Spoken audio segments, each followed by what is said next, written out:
Os les gens, bienvenue dans cette revue de l'épisode 48 de l'anime de Super Dragon Ball Heroes Ultra God Mission. Épisode 48 de l'anime qui a pour titre une union qui transcende l'espace. Bon, en vrai on est un peu fatigué avec leur union qui transcende l'espace, ton Genkai Toppa qui transcende l'espace, ton super pouvoir qui transcende l'espace, on est un peu fatigué avec. On sait qu'on est dans un arc où on parle principalement du temps de l'espace et du temps de l'espace-temps. Mais bon, à un moment, faut pas abuser. Une union qui transcende l'espace-temps, le point de la justice qui écrase le mal. Ah, ok, au moins ils sont pas foulés pour le titre. Mais bon, continuons la review. Comme dans l'épisode précédent, avec cet épisode, on nous montre des migrants en train de faire exploser sa colère. Puis les nouvelles formes. Mais bon, à un moment donné, c'est pas une nouvelle forme. C'est juste ses bras qui ont pris en poids et qui ont eu des petites taches noires. Sinon, ça n'a vraiment rien changé niveau chara design. Mais lui, il est là en mode Subalashi. Magnifique, génial, extraordinaire. Mais bon, l'anime Super Dragon Ball Heroes, on connaît. Avec cette forme, il a un ki terrifiant vu que Aios et Goku hallucinent en ressentant son... Comment ils arrivent à ressentir le ki en fait? Par leur nez ou... Bref, c'est une blague, c'est une parenthèse. Il essaye d'attaquer la Kaioshin du temps, c'est-à-dire Konoha. Goku s'envole vers elle pour la sauver là. On va pas se mentir, de ma tête je me suis dit, vas-y Goku. Mais malgré le fait que Goku était SSJ Blue qui nous fatigue déjà dans Dragon Ball Super et aussi dans Dragon Ball Heroes, le SSJ Blue était trop utilisé, on est gazé de ça. Bref, il met un coup à Demigra, mais Demigra le stop net. Il lui fout une patate et Goku tombe de la manière la plus lentement possible. Oh, l'animation elle est super pesante, ça pèse frère, regarde comment c'est hyper lent et tout. Mais bon, bref. Par contre, niveau graphique quand même, on ressent bien le style de Tadayoshi Yamamoto, animateur qui est là depuis Dragon Ball Z et Dragon Ball G. Bon, il est là depuis tout Dragon Ball en bref.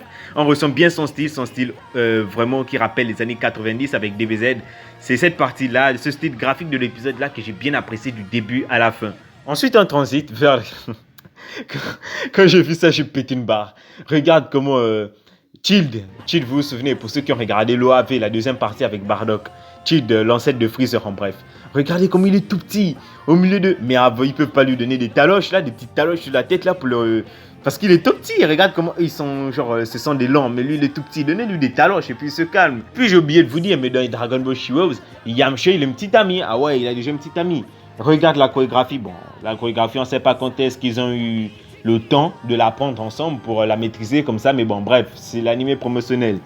Puis ils ont fait une attaque. Yamcha utilise son Sokidan et elle utilise une attaque un peu comme si elle voulait congeler Child et c'est exactement ce qu'elle a fait.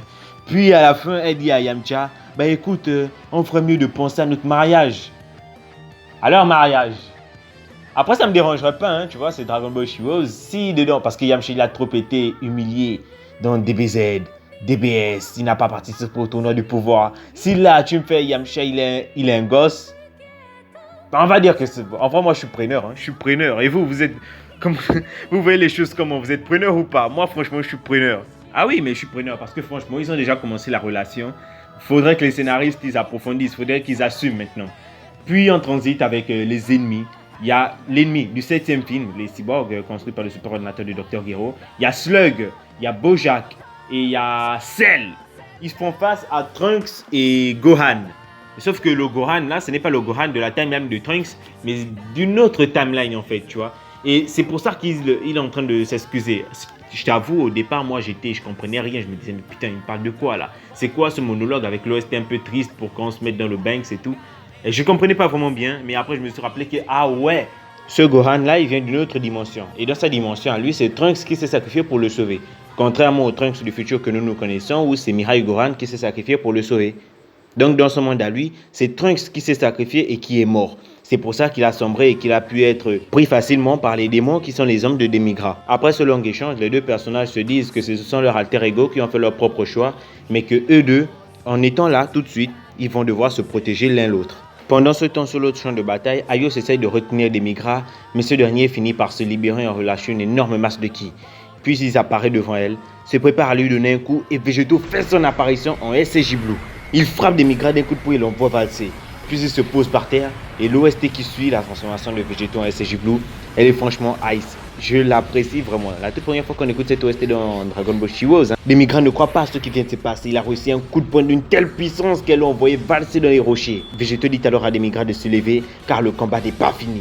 Et c'est la fin de l'épisode. Pouce bleu, pouce rouge si tu as apprécié la vidéo ou pas. Partage et abonnement, c'est très important. Le titre de l'épisode suivant est intitulé « Le plus puissant contre le plus terrifiant ». La puissance libérée au-delà des limites. Encore une fois, toujours les mêmes titres avec l'espace-temps dans Dragon Ball Heroes. Bref, tchuss les gens. Je tenais tout le monde.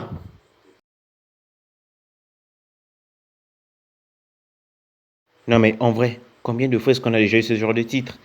La puissance qui transcende le temps, les combats qui détruisent l'espace-temps. Mais après, on voit jamais ça au final, on voit jamais.